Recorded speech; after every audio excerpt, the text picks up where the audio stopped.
Hello Netrunner fans, Willing Dunn here, and I am here to review the newest big box expansion for Netrunner, Order and Chaos. I am really loving this, and as much as I loved Honor and Profit, I think this is an even better big box.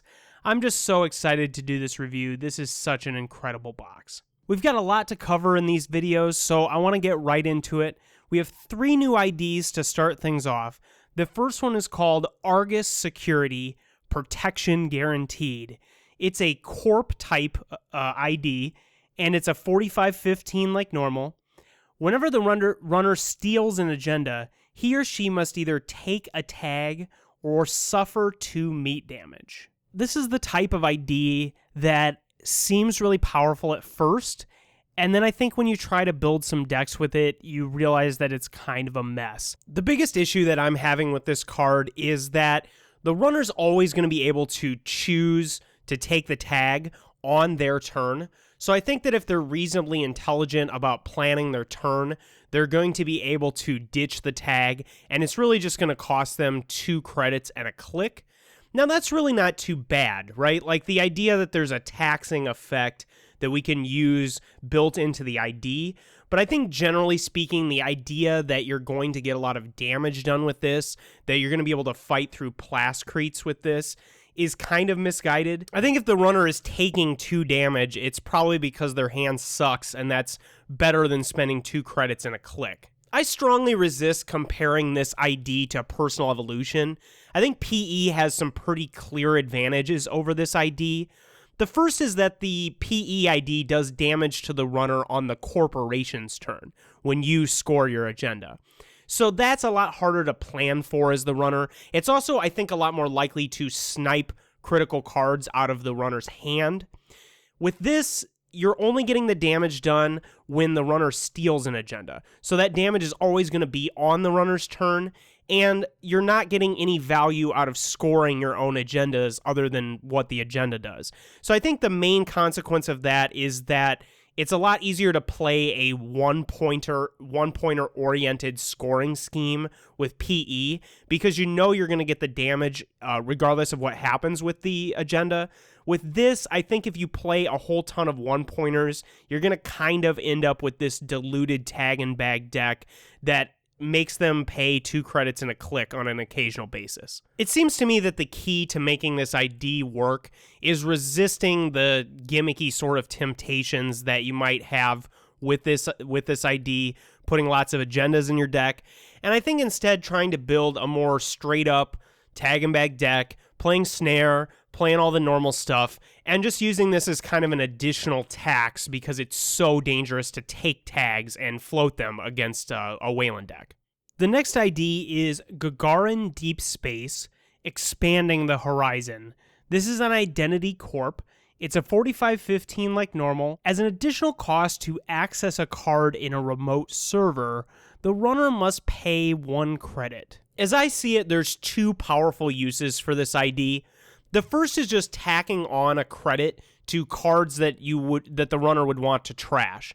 So things like asset economy, various upgrades, things maybe with the executive boot camp sort of package. I think in general, the idea that it's going to cost more credits to trash a lot of assets is maybe worth exploring with this ID. The other thing I'm seeing is that if you can somehow force the runner to lose their credits prior to accessing the cards, they're not going to be able to access the cards. So an easy example I can think of is the NBN ICE Universal Connectivity Fee. If the runner's tagged and they run into this trap type ICE, they're going to lose all their credits, and then there's no point in them continuing the run because they're not going to be able to access, the card that's in your server. So I think that maybe has a little bit of potential. It is worth noting that it is on a per card basis. So if for one reason or another you have a lot of cards in one server, the runner might not have enough credits to access all of them. Now that could work against you, especially if you have, snare in the same server as something you're trying to protect. The runner can always choose to not pay additional costs. So, if they know it's a snare for whatever reason they exposed it, they're just going to choose to not access that card. so that could work against you. I wouldn't really recommend playing traps in this deck. The last ID, I think, is the pick of the litter. This is Titan Transnational, investing in your future. How beautifully Wayland. It's an identity corp. It's a 45-17, so 2 extra influence on this. Whenever you score an agenda, you may place an agenda counter on it. Well, this is pretty obviously going to rely on the agendas that are available that you can use with this. Project Atlas is a 3 for 2. You're going to be able to tutor for any card once you've scored this 3 for 2, as long as you're playing Titan. That alone is insanely good. And the first place that my mind went is a power shutdown oriented combo deck. I think Project Atlas giving you a tutor effect so that you can assemble your kill is going to make it a lot easier to win with a power shutdown combo deck. You could also maybe use mid-seasons and psychographics or a few other sort of combo-y moves, especially since you're getting a little extra influence. There are some other agendas that we can use to get some value out of this. There are 2 more in the box, so I'm not going to talk about those yet, but we also have geothermal fracking. This would just let us get 7 more credits in a bad pub. Seems okay. I don't know if 21 credits is really that much better than 14 if we're already committed to playing a 4 for 2 that gives us bad pub. It seems okay. And then the other one is Executive Retreat, which hasn't seen a whole lot of play for probably some pretty good reasons, but this would let you draw 5 cards twice. So that makes Executive Retreat a ton better and maybe something that you would actually consider playing. This ID is really good and I think is probably in the top maybe 3 Wayland IDs. I think just with the Project Atlas thing, the ability to search up a card after you've scored an Atlas, that alone makes the ID really strong. And the fact that we get that 2 extra influence, I'm going to be trying to do some Wayland combo decks with this. I think that there's probably some reasonable ways to just do kind of a Scorched Earth oriented thing. I feel like you're going to have a lot of options, especially since we're getting that 2 extra influence. So this ID is really strong. It has an interesting effect, good flavor, good art, a really solid Wayland ID all around. Next up, we have the agendas. We're going to start with firmware updates. This is a 3 for 1. It's a security type agenda. When you score it, place 3 agenda counters on it, and you can remove an agenda counter to place an advancement token on a piece of ice that can be advanced.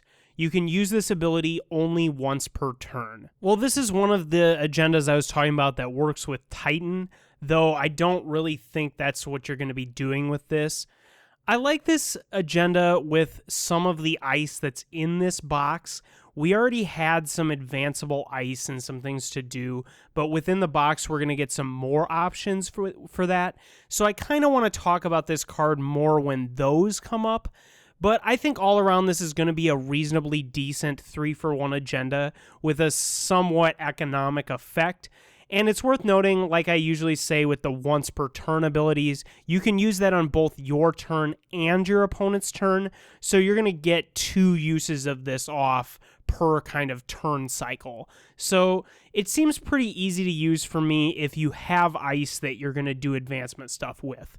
The next agenda is a 4 for 2. It's called Glen Station. It's an expansion type. Glen Station can host a single card. Click host a card from HQ face down on Glen Station, and then click add a card on Glen Station to HQ. So this is definitely a unique effect. It's going to let us put a card from our HQ in this kind of limbo zone on Glen Station, and there's no way in the game that the runner will be able to get access to that card. So the most powerful thing that I'm seeing that you could do with this is to host a large agenda on this thing, and then have some points that are really difficult for the runner to get access to. You could put your big agenda there, and then wait till you're either ready to score it, or just get it kind of out of play so you're not worried about the runner stealing it from your HQ. Now, all of that is going to require scoring a 4-for-2 agenda first, which is reasonably difficult to do, but I think the power level of this agenda might justify it. I think this is an agenda that's only going to work in a Glacier-style deck. I don't really see you doing this in like a tag and bag deck or something like that, just because you have better agendas to play. So this is an interesting 4-for-2. I don't think it's extremely powerful, but it has a really unique and interesting effect, and that's what I like to see out of agendas. Next up, we have Government Takeover. This is a 9-for-6. I'm going to repeat that. 9-for-6. 6 points this agenda is worth. It has click, gain 3, and there is limit 1 government takeover per deck. This agenda is pretty insane. It's definitely unprecedented. I don't really think it's good.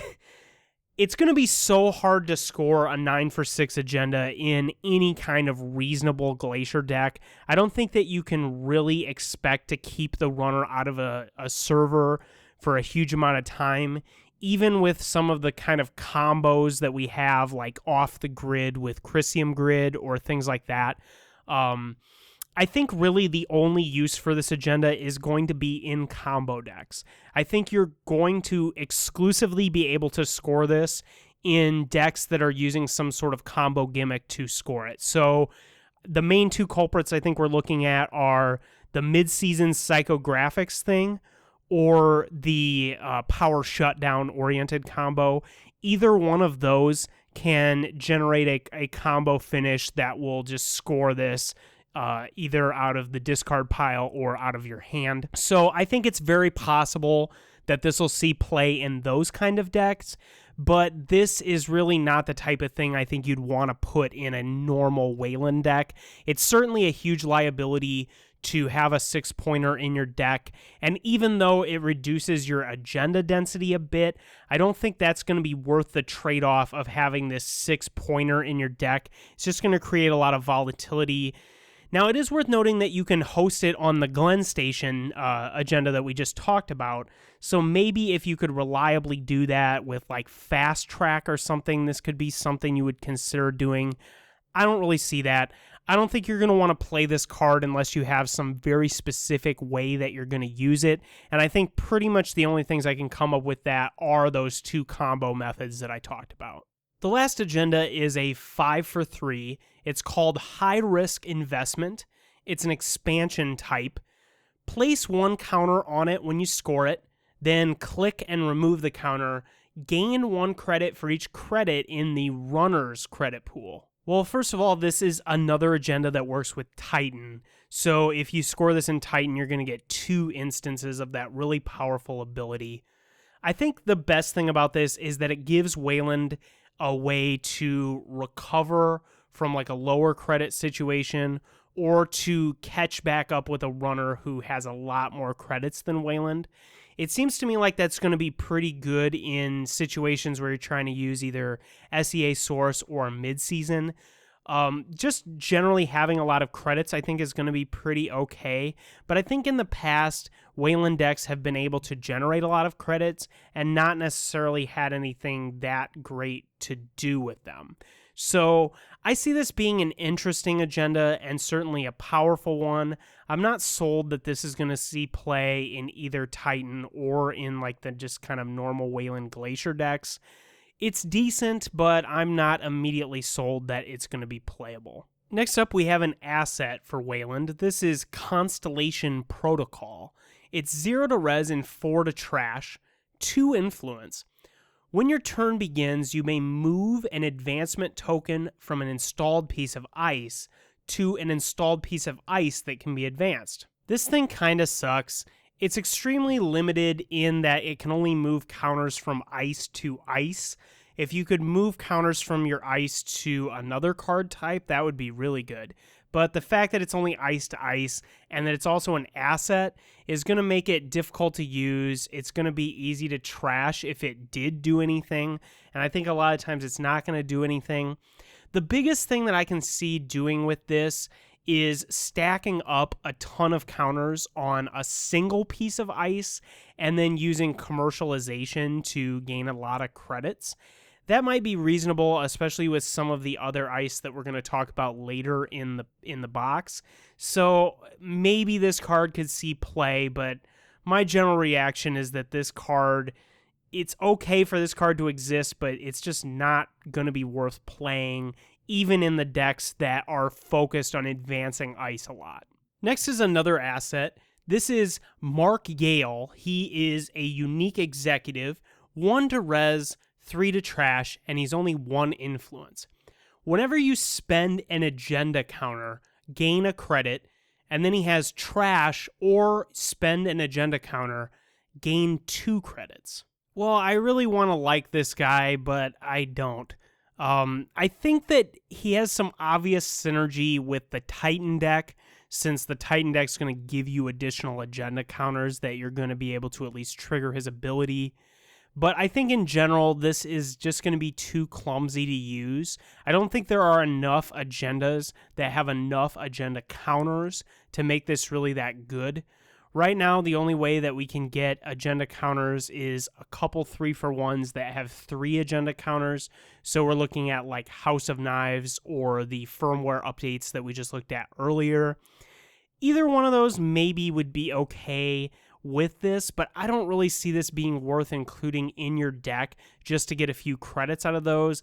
I think maybe you could make a Titan deck that went totally ham with this thing, but even that I don't see being as good as just playing kind of a more traditional econ, I guess, with just the regular burst econ cards, the transaction-based econ. So I'm actually reasonably excited to mess around with him in Jinteki. I think that since he's only 1 influence, you might be able to get a little bit of money out of this guy in Jinteki. But I think overall, this guy's kind of lame. I don't like him that much. I don't think he's going to be that good in the Titan deck. Next up, we have another asset. This is Space Camp. It is 0 to res, 3 to trash, and 1 influence. It's an ambush type. If Space Camp is accessed from R&D, the runner must reveal it. When the runner accesses Space Camp, you may place an advancement token on a card that can be advanced. Well, I don't know how good this card is. I absolutely love the idea of having more ambush type assets that hit the runner out of R&D and do something that isn't just like snare. This is a really interesting card. I don't know how good it's going to be. I think maybe it has some potential in the Tenon Institute deck, since the advancement thing is probably something more that you're going to be wanting to do on non-ice in that deck. But I think in general, this is going to be pretty hard to use. I don't think this is going to make the cut in the Wayland advanced ice-oriented strategy. I don't think it's going to be worth the 3 deck slots. I could be wrong on that, but I really just don't think that this is going to do enough just being some random thing that gets them out of R&D and having no other value otherwise. So Space Camp's an interesting card. I don't think it's incredibly powerful. I think that people are probably going to be toying with it, and I would mainly look towards the Tenon Institute deck in terms of things that would be willing to play this. Next, we have another asset. This is the Board. It's a unique executive type. It's 3 to res and 7 to trash. Each agenda in the runner's score area is worth 1 fewer agenda point. If the board is trashed while being accessed, add it to the runner's score area as an agenda worth 2 points. Well, if government takeover wasn't enough for your inner Timmy power gamer, I think the board should be setting off all kinds of alarms in the Timmy brain. This card is insane. It's really, really powerful. And that first effect, the reducing the agendas by a point, is really, really strong. I think that this would work best in Jinteki, but the 5 influence cost is certainly going to be a punisher there. You're probably not going to be able to play it. So I think we're mainly going to be looking at Wayland decks with a lot of 1-pointers. I think this has some potential in the Argus security deck, because as I was talking about before, the Argus deck kind of wants to play above average number of 1-pointers. This has some potential there. It's also worth noting that you could make them score things like Shiku. Shiku is going to be worth -2. That's pretty brutal. This card's really powerful. I don't think it's really that good. It's definitely going to be hard to use, but when you get it to work, it's going to be insanely good. And this is one of the easiest ways I can think of to make it not possible for the runner to score out. They just won't be able to get up to 7 points. So I think if you build your deck correctly, that is possible. Not easy to do, but certainly possible. This is a really interesting card, a really powerful card. Definitely triggers my power gamer instincts, and I think there's going to be a lot of interest in this card in the future. Now we're getting into the ice, and I'm really excited about this section of the box. We're going to start with Asteroid Belt. Asteroid Belt's a 9 res, 6 strength barrier that costs 2 influence. It can be advanced, and its res cost is lowered by 3 for each advancement token on it. And then it only has one subroutine, which is End the Run. Now, in this box, we're going to see a cycle of ice that have this mechanic, this lowered res cost for the number of advancement counters on them. There's going to be one of each type. This is the barrier. And then we're going to see a kind of big monster one at the end that has all of the different types. So these, I think, are monumental in bringing the Because We Built It ID to playable status. What it lets you do is get some type of real economic benefit around using the recurring credit to advance ice. Basically, what you're going to do is be able to advance this 3 times, and then it's going to be totally free to res. That's going to be pretty doable in a lot of situations, and it's going to be good against runners like Nasir. It's going to be good at runners that you're not worried about letting them in, and you're willing to just kind of sit there and slowly advance this and then not have to spend credits on ice. This thing's going to be really, really strong in that Because We Built It Glacier. I'm not sure it's going to be too good outside of that, especially if you don't have a whole lot of things to do with advancement tokens. You're not going to want to pay 9 to res this. You're not going to want to advance this manually, I don't think. So really, we're going to be looking at decks that somehow generate advancement counters to put on ice. But this thing is a huge step in the right direction for Wayland Glacier, and I'm just so excited. I've wanted Wayland Glacier to be a competitive deck since Core Set. I don't really think it has been, and I think that this cycle of ice that we're going to talk about here is really the first step in bringing Because We Built It Glacier to tournament playability. And I've been messing around with the Because We Built It deck, and I think that it's reasonably competitive. So I'm really excited about Asteroid Belt, and I'm really excited about the ice that we're about to talk about. The next piece of ice in that cycle is Wormhole. It's the Code Gate. It's 9 to res as well, but this one is 7 strength. Also 2 influence. It has the advance and lower cost by 3 ability, and then it has one subroutine, which is resolve a subroutine on another piece of res dice. Now, how cool is that subroutine? Even if you're just getting End the Run, it's going to be a 7 strength Code Gate with End the Run. That's pretty devastating, even for the best of the Code Gate breakers. It's going to be pretty expensive to deal with. But you can also do some really cool and interesting things with this subroutine. I don't know if you're going to, but you can. A good example is things like Victor 2.0 or Data Raven or something like that, where they have some sort of subroutine that adds counters to them.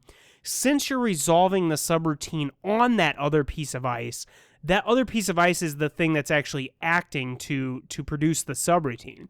So you're going to get the counter on those sorts of things. That's pretty interesting and cool. Obviously, if you had like a Heimdall or like Janus or something rezzed, you could hit them for brain damage. But I think most of the time, this is just going to be a 7 strength Code Gate with End the Run. And in the Because We Built It deck, it's going to probably be a free or maybe 3 cost End the Run Code Gate that's 7 strength. That alone is really, really strong. But the fact that it has the cool copy subroutine ability, I think really makes this ice awesome and very cool. I just really like the design of this card. The third in the cycle is called Nebula. This is the Sentry. It's a destroyer as well.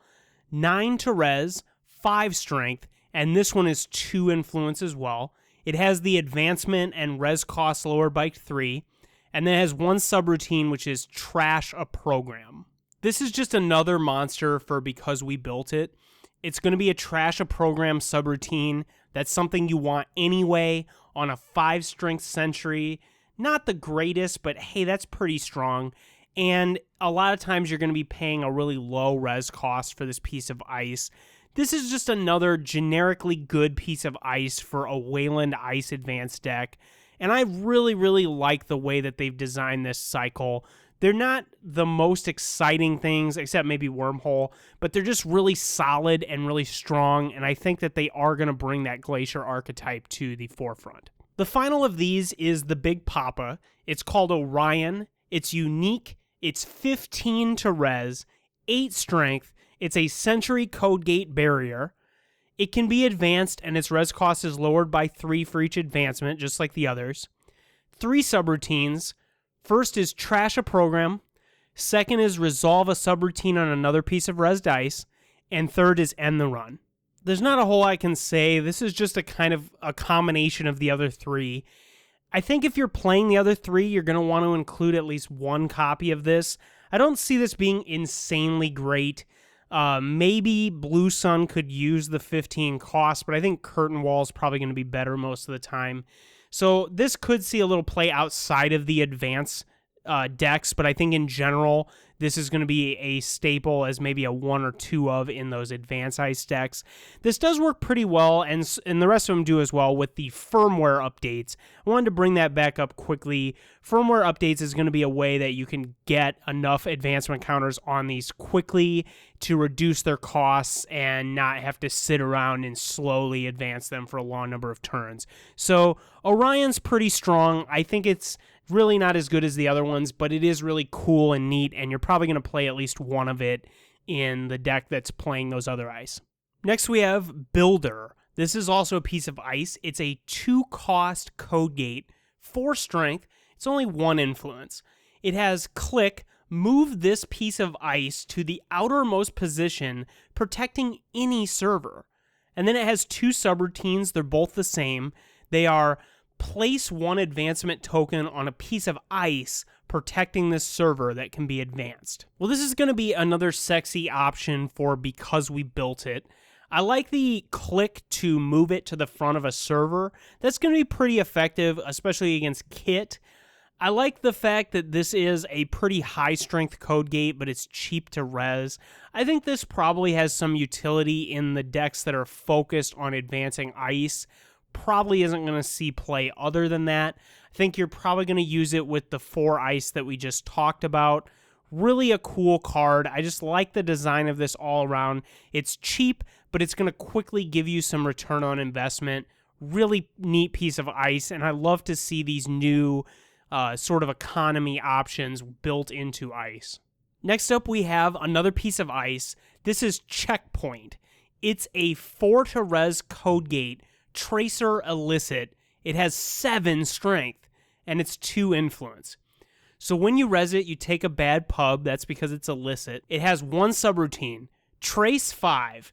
If successful, do 3 meat damage when this run is successful. This piece of ice rules. 7 strength code gate, 4 to res. That's amazing. And the fact that it has a subroutine that the runner really needs to deal with is really good.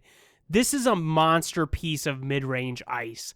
Wayland can certainly deal with the illicit better than any other faction. They're probably counting on getting bad pub for a variety of reasons anyway. This is such a monstrous piece of ice. Now, it is worth noting that it's when the run is successful. So if the runner jacks out, they're not going to take the 3 damage. But in that case, it's just a 4 to res, 7 strength code gate with end the run. That seems pretty good. I think the biggest use for this is going to be putting it in front of like Melange Mining Corp or just something like that, where you're just trying to defend something that you need, and this single piece of ice is going to make it really expensive to deal with. I really like that now that we have Checkpoint and then like Hive, Wayland has a lot of really good mid-range ice, and that's something that I don't think there's really been like a huge incentive to play Wayland because of the ice. This maybe now there is, hey, we want to play Wayland because we get access to Checkpoint, we get access to Hive, we get access to some of the other ice that we saw in this box. So really monstrous, just a decent mid-range piece of ice, giant code gate. I love this card. Next up, another piece of ice. This is Firewall. It's a 5 to res barrier with 5 strength. It's 2 influence. It can be advanced, and it gets +1 strength for each advancement token on it, and it has 1 subroutine that is in the run. So this is basically just a big ice wall. I don't really see most Wayland decks wanting to play a 5 strength, 5 to res barrier. We've kind of got some better stuff to play, but if you actually have a reason to advance it, this could be potentially a decent card. Again, because we built it, I think is going to want to play maybe a couple of these. This is a prime candidate for your commercialization ice, where you're trying to get maybe 5 to 6, maybe even 10 or more counters on this, and then play commercialization to gain a bunch of credits. This is a pretty good option for that. Lets you control the strength fairly well. This isn't blowing my mind, but man, is it nice to have options, and I think finally Wayland Glacier is getting the ice it needs to have a competitive card pool. We have one final piece of ice. This is called Searchlight. It's 1 to res, it's a Century, 3 strength, 1 influence. It can be advanced, and X is the number of advancement tokens on it. Then it has 2 subroutines that are both the same. Trace X. If successful, give the runner a tag. Well, this is by far my least favorite of the new advanceable ice, but I don't think that it's a totally meritless card. I think the biggest thing about this is that it's a 1 influence piece of ice, so I think it might be reasonably decent in like the NBN Tag Storm deck, or maybe some other decks that are just looking to get some subroutines to trace the runner. I think even if it's just 2 subroutines of Trace 0, that could be leveraged in a few decks. So I don't think this card is awful, but I don't think it's especially good either. One thing that I think is really to its detriment is the fact that the advancement counters don't increase the strength, so we're just going to be increasing the trace value. I think it's going to be hard to use in a lot of Wayland decks, especially in the Because We Built It Glacier deck that I've talked about for a lot of this review. So I think this card maybe has some potential, but I don't think it's going to be wildly successful. Now we come to the operations, and the first one that we have is called Housekeeping. It's 2 to play. It's a current gray ops. So since it's a current, it is not trashed until another current is played or the runner steals an agenda. The first time the runner installs a card each turn, he or she must trash 1 card from his or her grip. Up to this point, I think only Enhanced Login Protocol has been proven as a current for the Corp side of the game, and I think this one is certainly a contender.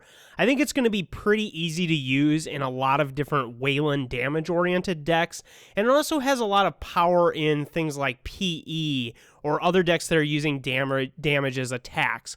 So this, I think, is pretty decent. I would put it as number 2 under Enhanced Login Protocol. And I think that it's going to be a really big pain in the butt to deal with against decks where it's difficult to steal agendas. This has a really, really strong appeal against Noise, against Kate, against a lot of Shaper decks, a lot of decks that are looking to install 1 or 2 cards every turn. This is going to be really good. I also think that it has a special utility against Shaper, since quite a few Shaper decks do install things on the Corp's turn, especially Kate, who is using that to leverage her ability twice a turn cycle. So having more good Corp currents in the game is just going to be good for the game, and I think now there's going to be some really tough choices when you build a runner deck as to whether you should play your own counter currents. Next, we have another operation. This is Patch. It's a condition. Cost 0, it's 2 influence. Install Patch on a res piece of ice as a hosted condition with the text, Host Ice has +2 strength. I don't really like this card. I think maybe you could do something with it, especially with out-of-faction ice, that you could make stronger, but this thing being 2 influence, are you really going to want to pay that influence in a non-Wayland deck? I think this card's pretty marginal even in Wayland.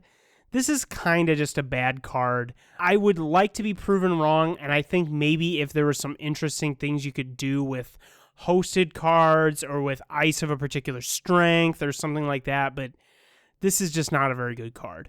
Next up, we have another operation. This is Traffic Accident. It's 0 to play, it's Black Ops type. Play only if the runner has at least 2 tags. Do 2 meat damage. And it's 1 influence. The most exciting thing for me about this card is the fact that it's 1 influence. I think that's going to make it a lot more playable in NBN or maybe Jinteki, but I think mainly NBN. This has some pretty obvious synergy with like mid-season or anything that can give them multiple tags. And I guess if you're playing against runners that float tags from like Siphon or something like that, it could potentially be good too. It's going to be really good against tag me runners. It's going to be really good in a deck that can give the runner a lot of tags. But I think it's going to be pretty mediocre just kind of overall. I'm not really sure that you're going to need this as a way to get through Plascrete. So this is an interesting option to have in the game. I think it's probably going to be played largely in NBN decks because you won't have to spend as much of your influence on Scorched. You might be able to get away playing 2 Scorched Earths and some of this. So I don't know, this card's okay. I like having it in the game. I think it's pretty cool. I don't necessarily think it's amazing. Next up, we have an upgrade. This is a region.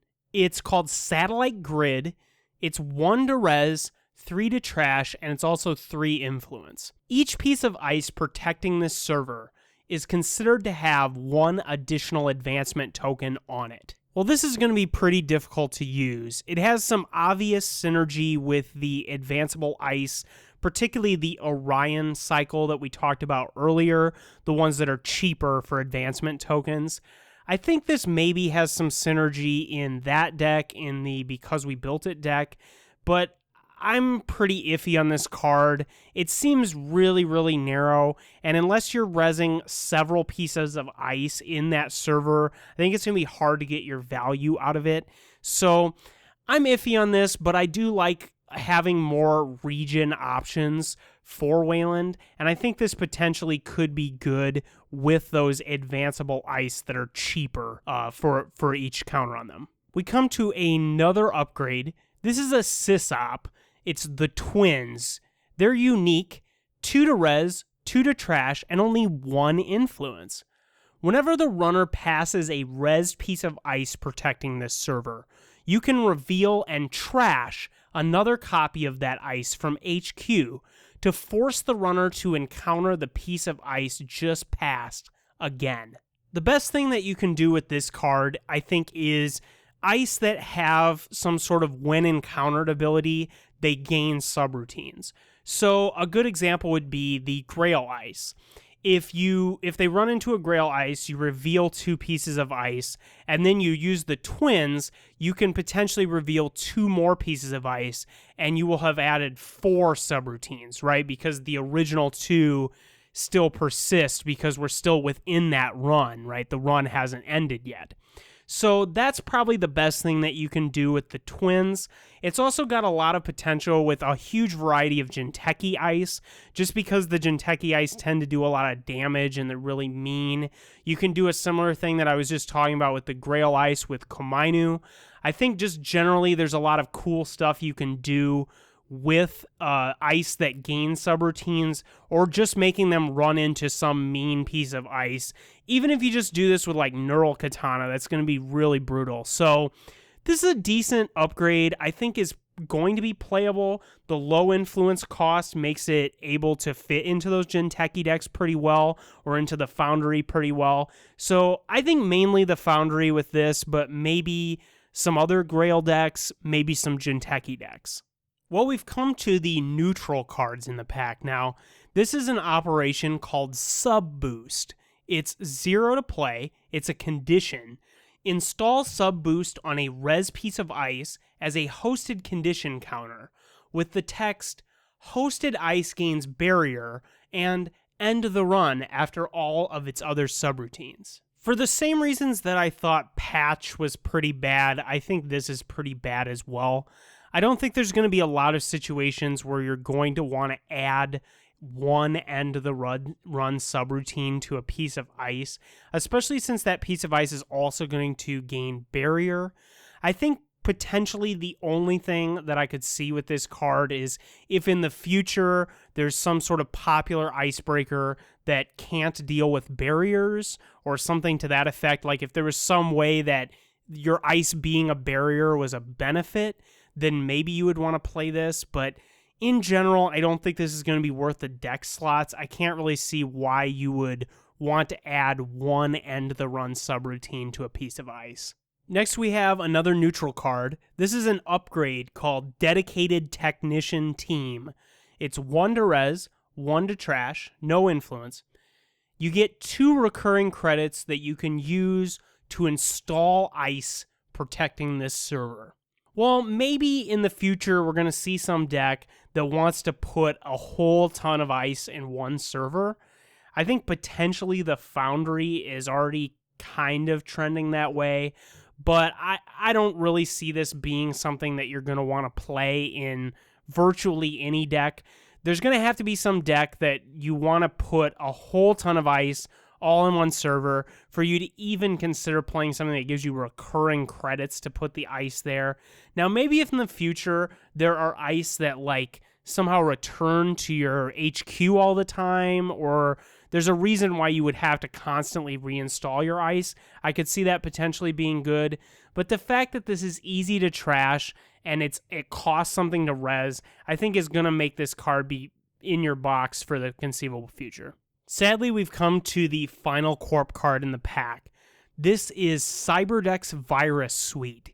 It's an upgrade ambush. It's 3 to res, 1 to trash, and no upkeep. If the runner accesses Cyberdeck's Virus Suite from R&D, reveal it.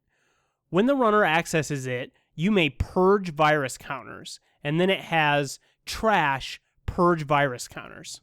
Well, this card is certainly a lot better than the Cyberdeck's Trial, and like I was saying before, I really like these alternative ambushes that help us protect R&D, and I like to see things that aren't just snare. So with both Space Camp and this, we're seeing some ways to protect our central servers, or potentially even a remote, with this thing.